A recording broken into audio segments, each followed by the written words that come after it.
Sevdalanmış kalbimizle rüyalarda buluşuruz, bu şarkıyla kavuşuruz.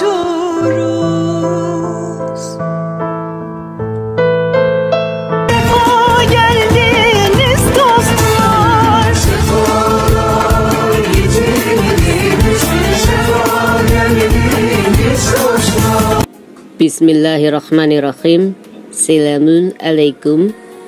Merhabalar, günaydın, mutlu sabahlar. Nasılsınız? Herkese sağlık. Türkçe öğreniyor Zeyda Hoca'la hoş geldiniz. Halo semuanya, selamat pagi.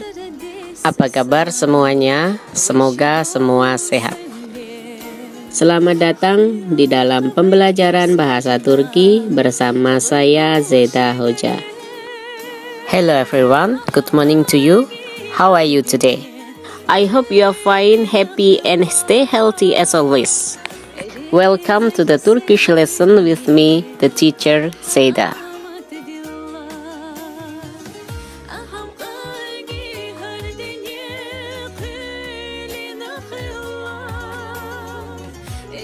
Oke, di pagi hari ini kita akan melanjutkan materi sebelumnya.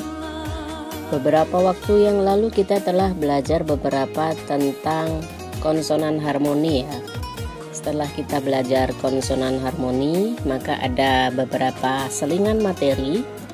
Jadi ada tentang nerede, kemudian termasuk di dalamnya adalah nerede expression.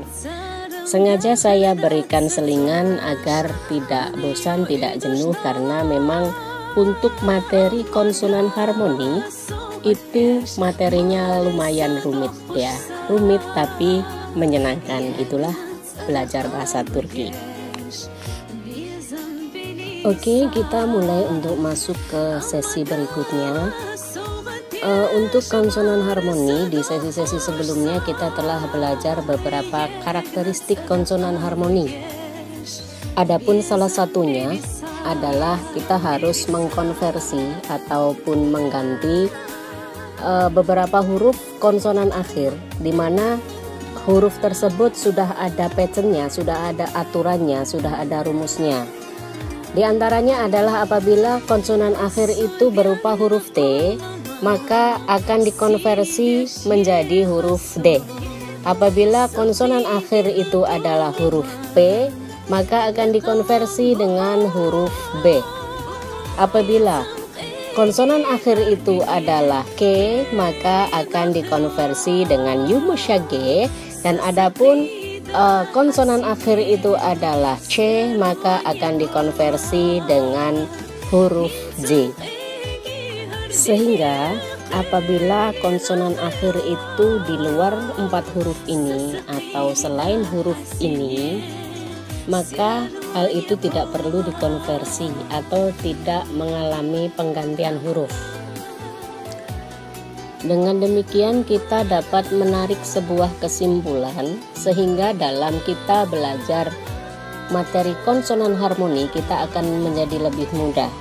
Di sini kita bisa menarik sebuah benang merah bahwasanya apabila di situ terdapat konsonan akhir itu berupa huruf-huruf keras atau hard konsonan, maka kita akan mengkonversinya menjadi huruf lunak atau soft konsonan. Adapun huruf-hurufnya, apabila konsonan akhir itu berupa huruf T, maka akan dikonversi dengan huruf D. Apabila konsonan akhir itu berupa huruf P, maka akan dikonversi dengan huruf B. Apabila konsonan akhir itu berupa huruf K, maka akan dikonversi dengan huruf yang namanya yumuşak. Kemudian apabila konsonan akhir itu berupa huruf C, maka akan dikonversi dengan huruf J. Oke, kita masuk ke dalam contoh-contoh kosakata ataupun vocab. Di sini setelah pengkonversian atau penggantian huruf, di situ juga muncul possessive suffix. Jadi kata ganti milik. Dalam hal ini berupa im atau atau atau di mana kesemuanya ini merupakan berarti my. Di dalam bahasa Inggris itu artinya my, di dalam bahasa Indonesia itu berarti milik saya.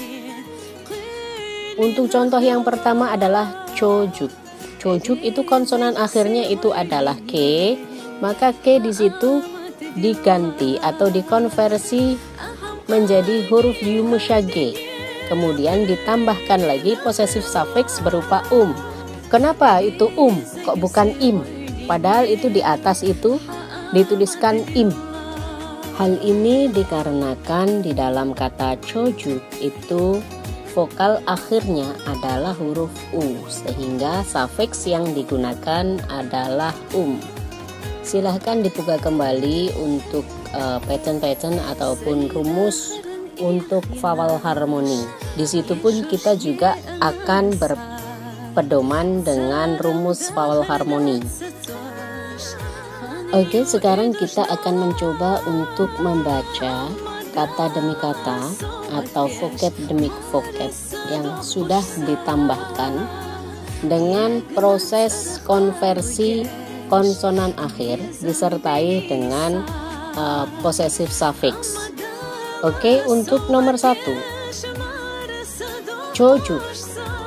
Di sini konsonan akhirnya menggunakan huruf K, maka dikonversi dengan yumusage, kemudian ditambahkan lagi dengan possessive suffix berupa Kenapa Karena kata chojuk itu merupakan atau menggunakan vokal akhir u, sehingga suffixnya adalah chojuk menjadi chojum, di mana chojum berarti my children.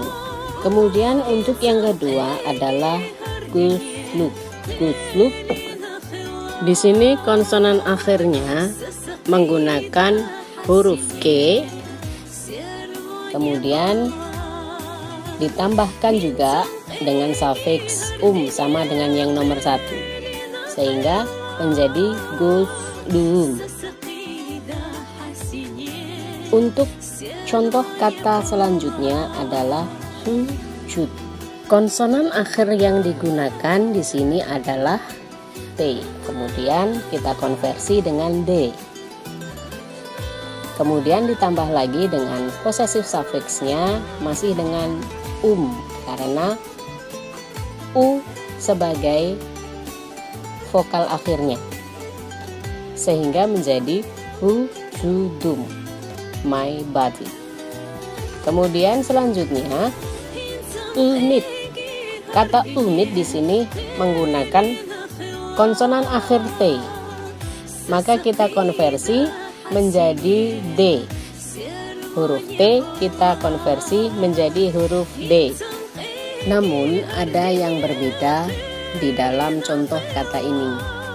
Yang sebelumnya kita menggunakan suffix di sini kita menggunakan suffix im, karena di dalam kata unit itu merupakan atau menggunakan vokal akhir berupa i, sehingga suffix yang digunakan adalah im. Seperti kita ketahui bersama bahwasanya im, itu memiliki peruntukan atau memiliki pasangannya masing-masing.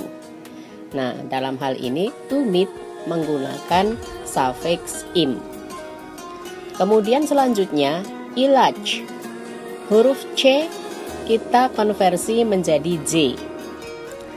Kemudian kita tambahkan lagi suffix jadi bukan im tapi karena di dalam kata ilaj itu menggunakan vokal akhir a, sehingga kita menggunakan suffix Begitupun di dalam kata amaj, konsonan akhir itu adalah C, maka akan dikonversi dengan J. Adapun vokal akhirnya a itu akan menjadi atau menggunakan suffix dan bukan im.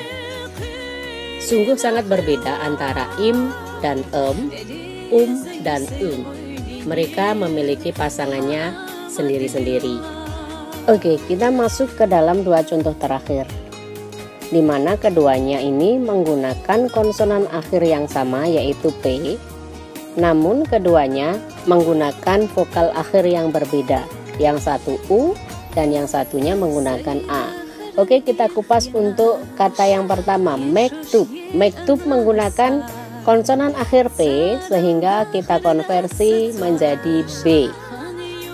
Setelah itu kita pasangkan suffix sehingga dari kata mektub menjadi mektubum, yang semula huruf P berubah menjadi huruf B. Kemudian selanjutnya adalah jawab. Jawab di sini menggunakan vokal akhir A, namun konsonan akhir sama-sama menggunakan konsonan P, sehingga untuk konsonan P dikonversi menjadi B, sedangkan vokal A kita menggunakan suffix sehingga dari kata jawab menjadi jawabem. Hal ini berada di dalam kondisi yang sama dengan kata kitab. Kitab pada kata dasarnya menggunakan P, setelah dibubuhkan suffix disertai dengan konversi dari P ke B, itu akan menjadi kitabem. Jadi dulu saya pernah ada peserta belajar bertanya, kitab itu yang betul menggunakan P ataukah B? Maka jawabnya adalah keduanya betul, tergantung kitab di sini sudah ada pemiliknya ataukah belum, sudah mengalami konversi konsonan akhir ataukah belum. Oke, saya rasa untuk pembelajaran hari ini cukup. Terima kasih banyak atas perhatiannya. Çok teşekkür ederiz. Syukran jazilan. Jazakumullahu khairah. Assalamualaikum warahmatullahi wabarakatuh. Hoşça kal. Görüşmek üzere.